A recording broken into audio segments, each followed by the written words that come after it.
So I'm not sure if you guys watched my video a couple weeks ago when I talked a little bit about, some of the things that I've been doing lately, right? So I know I've been off the screen a bit, and while I was off screen, I was building behind the scenes. So one of my latest ventures is investment lending. And I actually started out my real estate career processing and writing loans 20 years ago.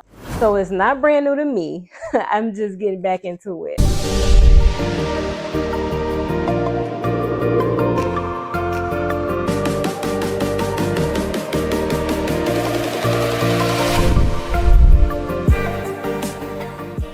My main goal is to be a multifaceted resource showing people how to build wealth through real estate.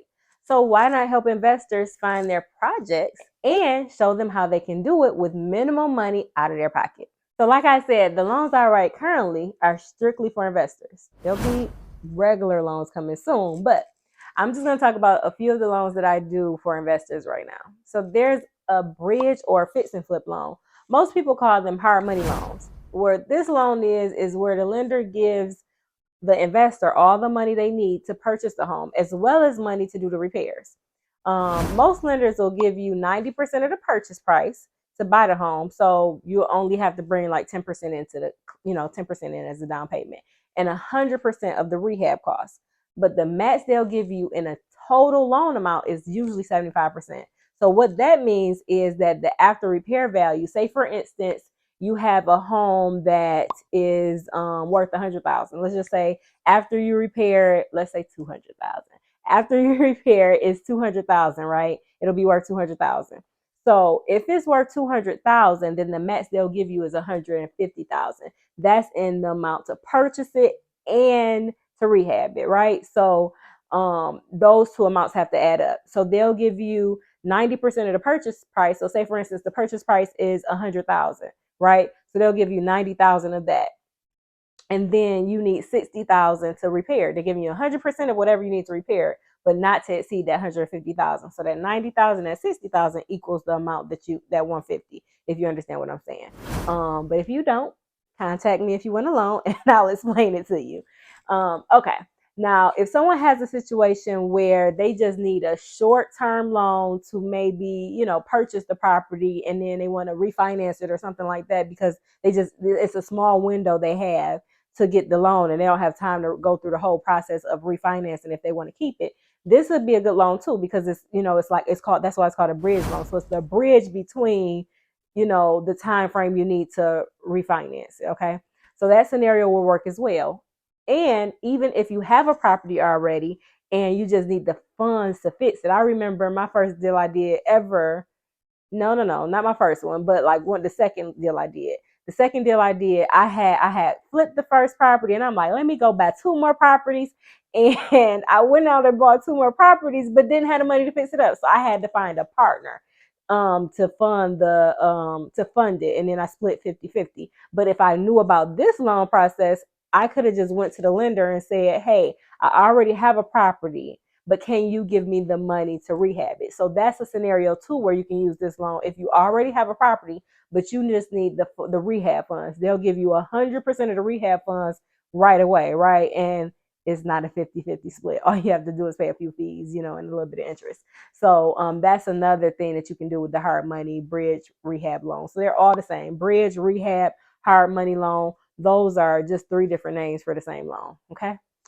So the good thing about this loan versus a regular FHA 203K, so FHA 203K loan kind of does the same thing, but this one is a lot quicker, a lot less paperwork, right?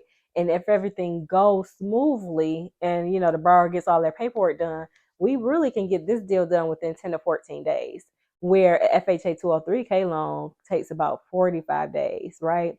And the other thing is that, like I said, is less documentation. You don't have to have any tax returns or check stubs or even bank statements with most lenders for this loan, right?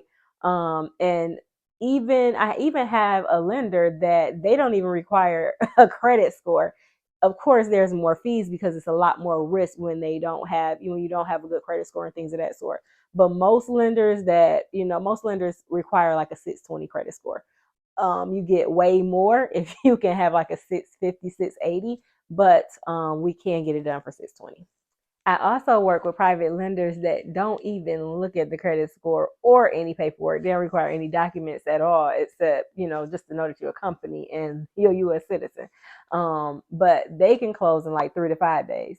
Now, these are just loans when you just want to get the property and you don't have a lot of time. You like up against the wall with the time, and you like planning to flip it real fast or refinance it soon, because these loans, like, of course, they're shorter term. Like, these private lenders, they want their money back within 6 months. And the fees and interest are a bit higher overall with this type of loan. So this is really when you're just trying to flip a property really fast or refinance it soon, and you up against the wall. You don't have the credit. You don't have you don't have the time really to get it done. That's when I send people to my private lenders, because they do charge a bit more, because they're taking a bigger risk. The hard money rehab loans overall, they are a bit more pricey than like a regular FHA or a conventional loan. The fees and interest rates are a bit higher, right? But it's because this type of loan is really a short-term loan, and it's for 6 months, usually for 6 months to 2 years. Like, the longest period of time I've seen lenders do is 2 years.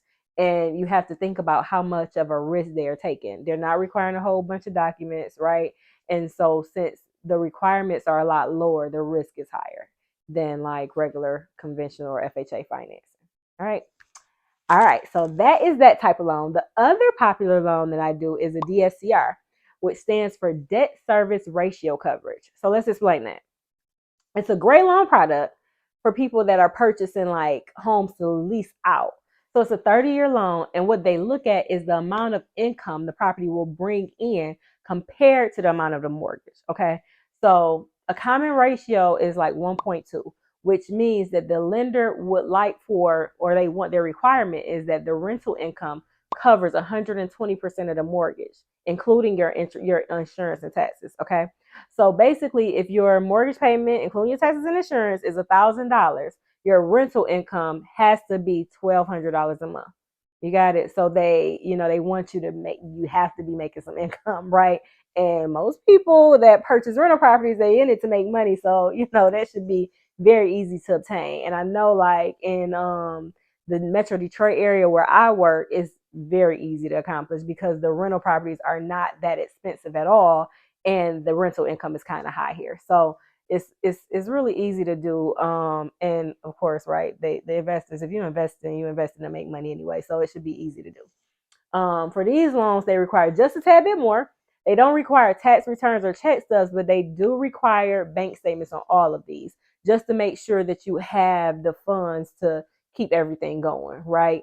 And most lenders require the property to be worth at least 100,000. There are some lenders that have exceptions, but most of them want the property to be worth 100,000. With these loans, they'll give you up to 80% of the purchase price, right? So if it's 100,000, they'll give you 80,000. You can also do portfolio loans where you wrap several rental properties up into one loan. And so this allows you to use the average of all of the properties, right? So one can be worth 120, one worth 80, and it'll balance itself out, right? And then it allow all the payments to be under one umbrella. All the loans to be under one umbrella. I had a client who actually I just closed a portfolio loan for, and I just loved doing this loan for him because it was just such a come up. It just seemed like just a wealth build, and I was just grateful to be a part of it, because he literally bought these properties, I think between like 2014, 2016, probably before that, maybe 2010, 2014. I'm not sure, but he bought them a while ago. And he was able to buy all these properties. I think it was like 8 or 9 properties in the portfolio. He paid under $35,000 for all these properties. Okay. And I was able to get him a loan for $521,000. Now, he had been collecting rent on these properties all this time, so he'd been making money off of them. But then he was able to refinance them, not even pull up 100%. I think he only put 75% off of them, so he still has equity in them, and then get that money and buy more properties. Like, that was such a come up, and I'm like, okay, it motivated me. So, but portfolio loans are, great, even if you have, like he had properties to refinance, and he just needed some more money so he could buy more properties. And so that was a great way for him to do the DSCR loan because he already had rental income coming in. You also can do the DSCR loan if you don't have income yet. You're purchasing it and it doesn't have income yet. The reason what they require though is they require for you to have someone in it within 6 months, right? They want to have somebody in it within 6 months. If you're doing a portfolio loan, they require you to have at least 60 to 70% of it occupied before they'll, move forward with it. So there's some ins and outs of it, and you can always schedule a consult with me so I can talk more about it to you. A lot of people think that they have to have tons of money saved up to start investing, and that's far from the truth. And I'm here to tell you that's the furthest thing from the truth. They need to make sure y'all take that one part out, okay? Okay. I started out using my own money about 20 years ago, but that's when properties were super cheap, and just to rehab them was cheaper too, because you guys know, like, the cost of materials alone has went up, and then labor too, right? But now all my deals, somewhere or another, I use other people's money, and I'll get into that too. I'll tell you a couple different strategies that I use, but it really doesn't matter what I'm paying out to get the deal done as long as the numbers work. I mean, as long as the numbers work in the end, I'm gonna make my percentage that I'm set to make. I'm good. So there's several ways to start building wealth without having the credit or the money, right? You just have to have the right mindset and also the right connections. And I'm here to give you both. So set up a consultation with me so that I can talk through how we can get you to building wealth. So I'll be doing another video real soon too, talking about counting the cost and showing you everything you need to look at to make sure it's a good deal for you, right? Because I don't want, some people just hear what I'm saying and they just want to jump into it. But you can make so many mistakes doing it that way. And I'm here to help you build wealth, not to help you make mistakes, right? So if you want to see more content like this, like, subscribe, and hit the notification bell so you'll be notified every time I drop new content.